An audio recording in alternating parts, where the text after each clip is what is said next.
Hi there, Sandy here. Welcome to another Friday Findings video at keepsakecrafts.net. Today I'm going to talk to you about yet another finding that can be used in a multitude of ways, and that is bezels. So here I have an assortment of bezels of all different types. And what's wonderful about these is that you can use them for many things. Now traditionally, when you see a bezel like this, you would think that it would be a receptacle for a stone, such as these. These are from Fire Mountain Gems, and it's their almost instant jewelry line. You buy the bezels, you buy the stones that you want, you put them in, you glue them, you're done. Frankly, for me, that's not really creative enough, although I bought a few thinking that I might make molds of them and then make stones myself, or I might use them as accents or something. But you can do a lot with these. First of all, what does bezel mean?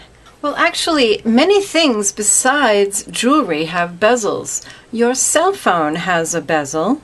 It's just this bit that goes around the outside. Same with your tablets. It's just the frame that goes around the outside of it.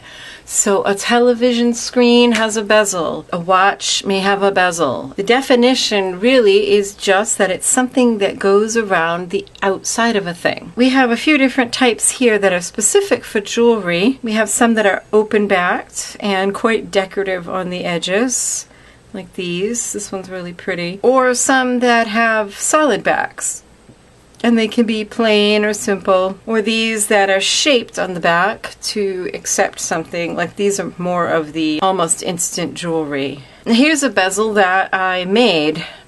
I was learning how to solder, and really it's just a flat piece with a strip of metal that you solder together into the shape of your cabochon, which I cracked because I wasn't paying attention.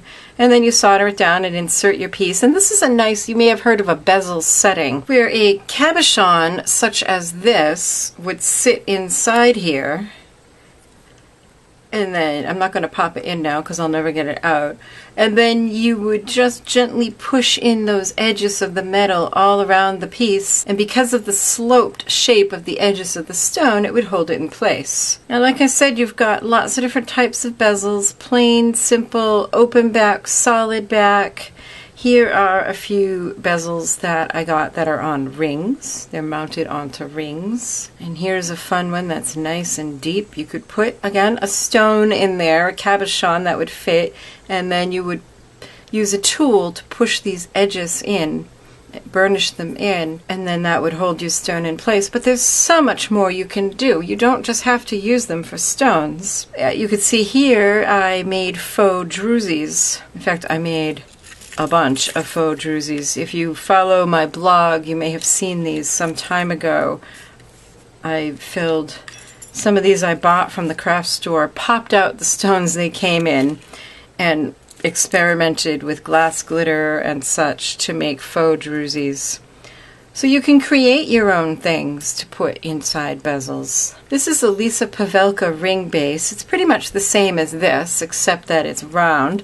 And you can see I put a piece of polymer clay by Jello in here, and I also put a strip around the outside. But actually I took a class with Lisa a few months ago, and she taught how to make, of course using her ring blank, how to make this spinner ring. So you can see you can go a long ways from just popping a stone into a bezel. And even this bracelet blank, you could call this a bezel because it's something that goes around the outside edge of something else.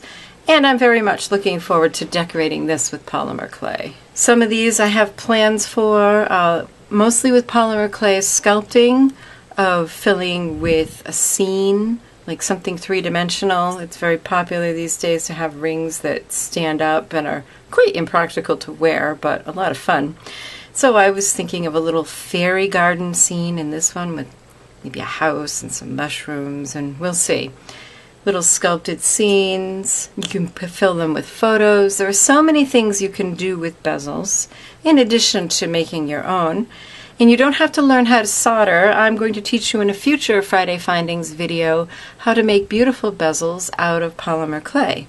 In fact, here's a very organic bezel that I showed you how to make in a previous video and then filled it with Pebeo paints and some Magic Gloss resin. So really, if you just think of a bezel as something that goes around the outside of something else, it can really spur on your creativity to thinking of what else can I put in there. So have fun creating with bezels. So if you're interested in some of the supplies I showed, there's a link in the upper right and the description box to go to my blog post. And don't forget to subscribe if you haven't already, and check out my Patreon page to help support these videos. Thanks for watching. Happy creating. Bye-bye.